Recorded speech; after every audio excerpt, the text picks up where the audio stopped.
Village in Motion. It's Tuesday, February the 20th. I'm Clint Lambert. I'm the host today of Village in Motion, and we've got with us this morning the two administrators from Garden Ridge, and we are so pleased to have them with us. You realize they are the only place around here that doesn't have any restrictions on the residents at the present time. And we are very pleased to have George Rallis and to have Christine Piracci with us. Piracci. Just a little bit Italian. Yeah, just a little Italian. With us, and the administrator and the assistant administrator. Welcome, guys. Glad to have you. Thanks for having us. Good morning. Tell me, what have you done differently in Garden Ridge than we've done in independent living in regards to flu and gastroenteritis and norovirus? I mean, you guys have been clear for a couple of weeks, and we're still under restrictions. Yeah, so I think, back in, I guess it was early January is when the outbreak in all of Green Spring actually started. The first cases we noticed were in Garden Ridge. Right. And so we had a little bit of an advantage there to be able to take some really swift action. I think a lot of the preventive measures we put in place are very similar to what's happening in independent living right now. I think one of the advantages for us is that we're in a smaller space in terms of Garden Ridge in comparison to all of the different community buildings and independent living. And so having that area somewhat contained for us, I think allowed us to be able to really keep the illness isolated as much as we could. And since then, we've reopened to regular visiting hours, and we've been really diligent on continuing to clean the facility frequently throughout the day, encouraging visitors to wash their hands. Our staff we're doing in-services with staff to wash their hands regularly. I think a lot of those are probably very similar to the interventions that are in place in independent living. I think the biggest difference is the amount of space. In independent living is, I don't know all the square footage, but it's a lot more space. And so it becomes a lot more challenging to control an outbreak like what we're having here. And many more residents. Yes, many more residents, and also more visitors and more vendors coming in. And that's something I've thought about all along, is that we have all these different vendors that are in and out of here, and including outside aides and food deliverers and all those kinds of things. And I'm not sure everybody comes in as clean as we keep the place. I mean, as we are in regards to it. So. I think our residents at Garden Ridge are very special and very unique. We have a small setting, so we're able to communicate frequently with them and with their families.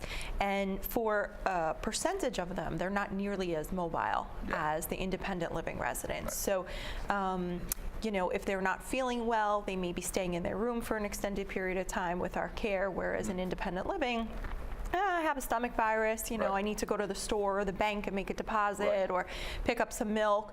And it's those small interactions that add up very easily, and the viruses can spread very quickly. And then you have that larger population, so it multiplies quickly. And it's people, you don't realize that you're going to get sick. I mean, a day before you actually become ill, you can be transmitting the illness.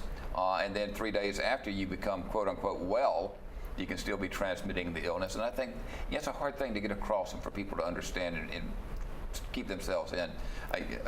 A lady the other day was in her ward, in her bathrobe, checking her mail, and she was, she'd been sick the day before, and it's kind of like, I just needed to come down, and check my mail.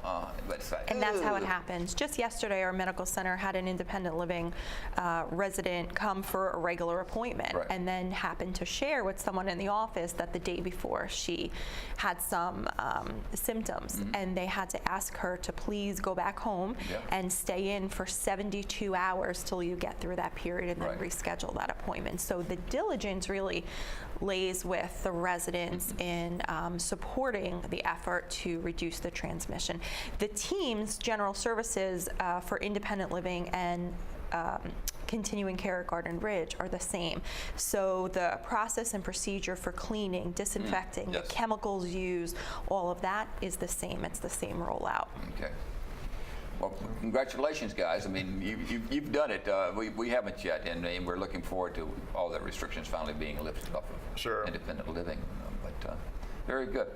Other things in regards to Garden Ridge, you've got a little building going up, don't you? How's that coming? Yeah, we've got a little construction project that's been going on for quite some time. We're continuing to make some really good progress with the construction of Dogwood Commons is the name of the new building. It will be connected to our existing building, and it will create new assisted living apartments and also memory care residences as well. And we're really looking forward to seeing the construction move along. Our tentative construction completion date is going to be in mid-May. Oh, great. Now, we're not going to be able to start occupying that building in mid-May because we have to get our certificate of occupancy and some of our licensing approvals which can take a couple of months. So at this point, we're actually starting to meet with some of the Garden Ridge residents and families who will be moving into the new building. Oh, wonderful. We're meeting with those families starting this month and continuing through the month of March. And so we're kind of working with those folks to coordinate their move. Greenspring is taking care of all of the expense associated with moving residents and their furniture and their personal items. We're coordinating all of those logistics for folks, so it's a stress-free move for people. And we're meeting individually with those residents to help them to pick out the best room that will meet their needs. And we anticipate we'll be able to move in residents to the new building starting in the third quarter of this year. Probably going to be in the August-September timeframe, just depending on how the timing goes with the licensing and certificate of occupancy. Just seeing it on the monitors here, and it's on your TV, folks, if you don't have your TV on, to look at. And it looks like you're almost totally dried in, almost the brick is almost finished. Yeah, so at this point, the framing, the roof is all up. We've got windows in the new building. They are actively putting the brick on the exterior of the building, and they're working both on the. I think some of the images we've got are from the interior courtyard.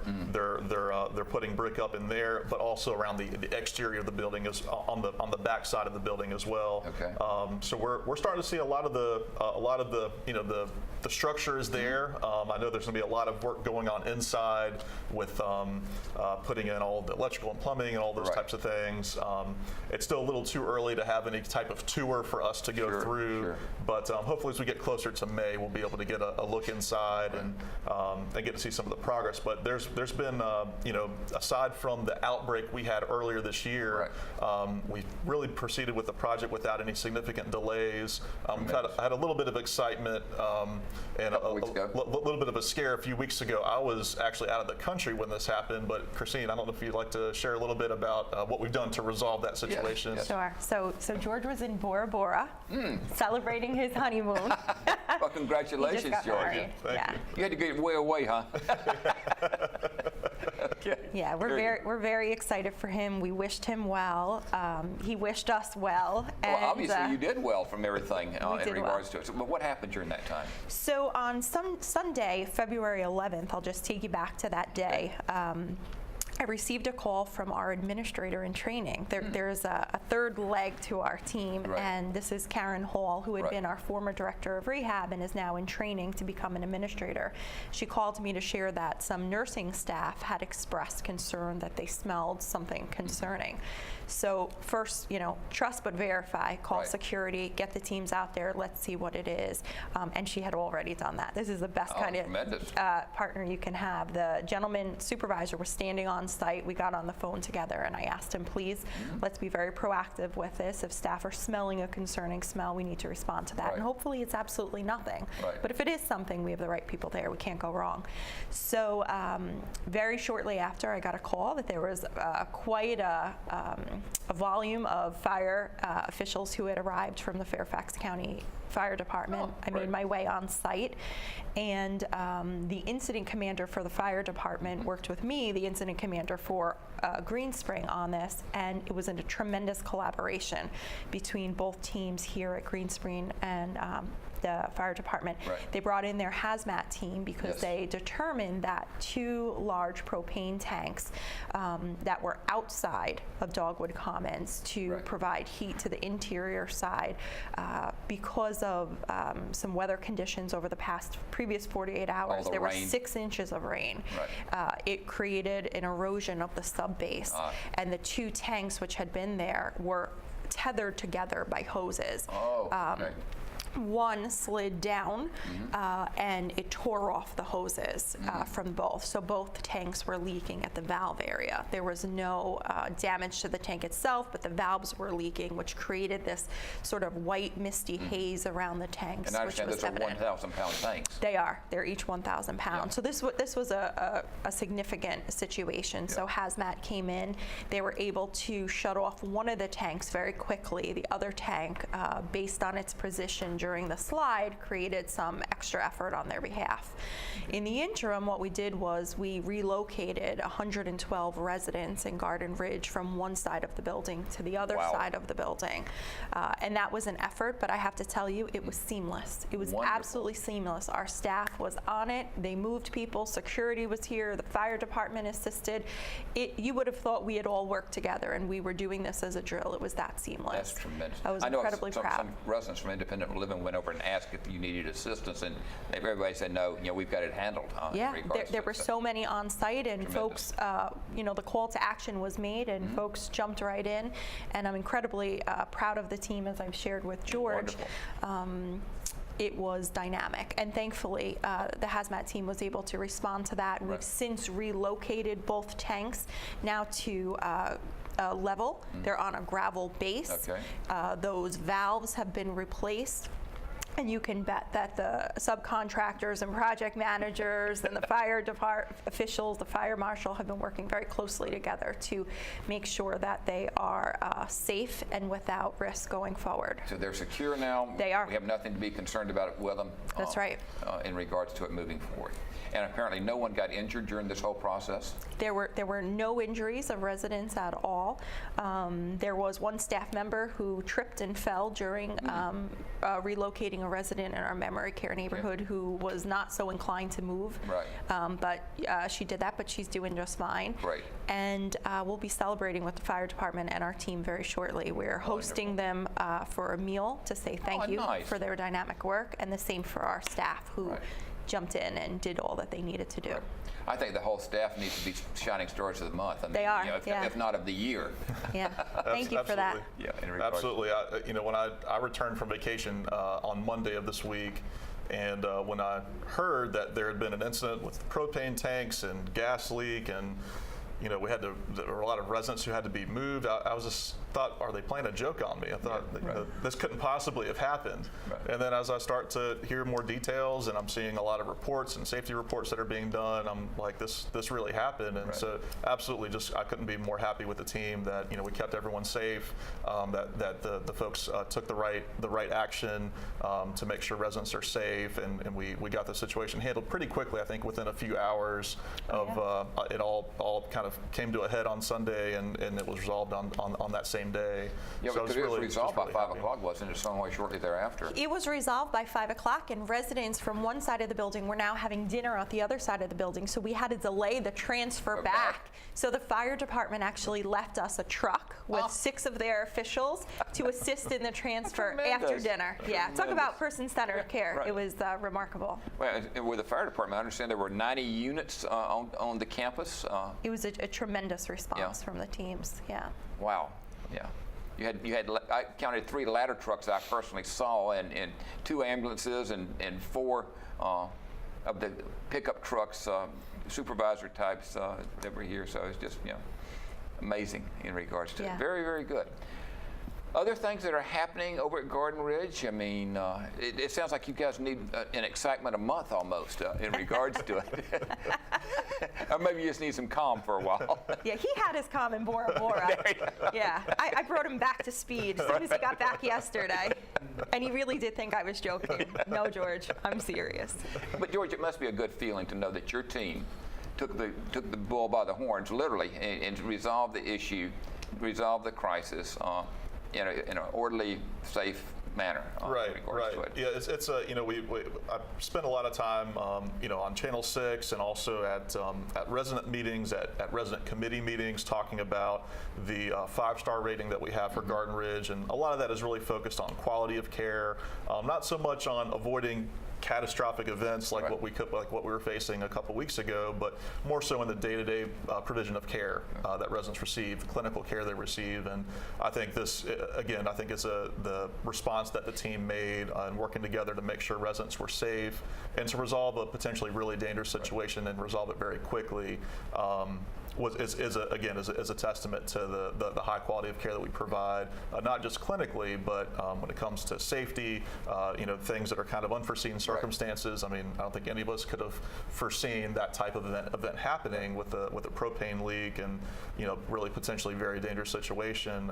But as soon as we identified it, the folks took action and we got it resolved really quickly. So absolutely very, very happy with the outcome that we didn't have any injuries from that event. But really just very happy and proud of the staff for responding very quickly. Good.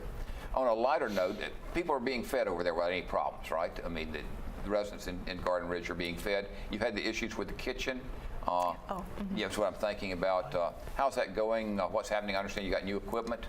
Yeah, so we've got an ongoing repair project that's happening in the main kitchen of Garden Ridge, which is in the basement of the building, and with that project, we actually lost use of our primary dishwasher, and so we've had to make some adjustments in the dining services and how we're cleaning the dishes. So the adjustment we've made is there are dishwashers now on most of the neighborhoods throughout the building, and so instead of bringing the dishes after meal service down to the basement in a central location and washing on a big dishwasher, we have the dishes going to each of the neighborhoods to be washed and ready for the next meal. And from that process, I've not really received any concerns or complaints. One of the things we communicated to residents in Garden Ridge was that this project would be it's pretty intense project, and not having use of that primary dishwasher would be challenging for us. But we really committed to